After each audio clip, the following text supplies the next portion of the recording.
Good day. Tanong ko lang po kung anong pwede kong gawin. Gusto ko na po kasi mag-resign. Tapos may natitirang pa po akong leave. Ang sabi ng HR, hindi daw po convertible to cash yung leave namin. Pero ayaw naman nilang ipagamit yung leave ko para mabawas yung days from the effectivity of my resignation. Well, friends, ito yung tanong ng ating viewer sa ating Q&A with Proof AMN.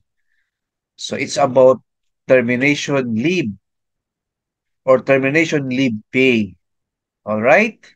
So I will answer this question in a direct, concise, and with example. Let's get started. Unang-una, sir, ang tanong nyo is ano pong dapat gawin? Answer, ang gawin nyo po is i-comply nyo lang po anong sinabi ng HR ninyo. So, ang sabi ng HR according to your message is hindi pwede gamitin yung leave mo, no, na terminal leave kasi hindi allowed or baka nasa company policy. So, ang gawin nyo po, sir or ma'am, itanong nyo po, what happened sa leave credits nyo? Ano ba ang policy nila?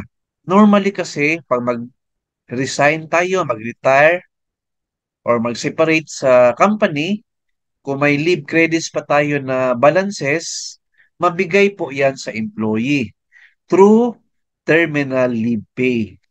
So, ang gawin niyo po, itanong niyo ano ang requirements para makuha niyo po ang leave credits ninyo na balances. Kasi hindi nga pwede ma-in cash o ma-convert to cash. So, ano ang way na makuha niyo yan? Importantly, sir and ma'am or ma'am, is wag kayo mag-absent or leave, no? Kasi hindi kayo allowed. Baka ma-AWOL kayo. So, dapat may turnover pa kayo, maganda yung pag-resign ninyo, compliant kayo sa HR, para makuha nyo yung terminal leave pay and final pay ninyo. By the way, ano po ang terminal leave pay and ano po ang final pay?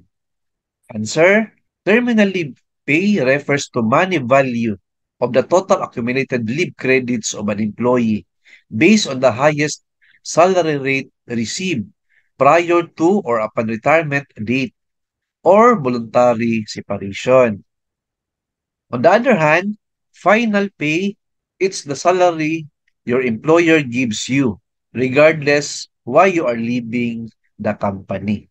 Simply said, yung final pay, yan po yung last salary ninyo or last sweldo ninyo na dapat makuha ninyo or i-release ng employer. Yun nga lang, dapat maganda yung pag-resign ninyo, sir or ma'am. Huwag kayong mag-AWOL. I-comply nyo lang talaga yung anong sinabi ng HR. Alright? So, hope na nasagot ko yung question nyo, sir or ma'am. Good luck.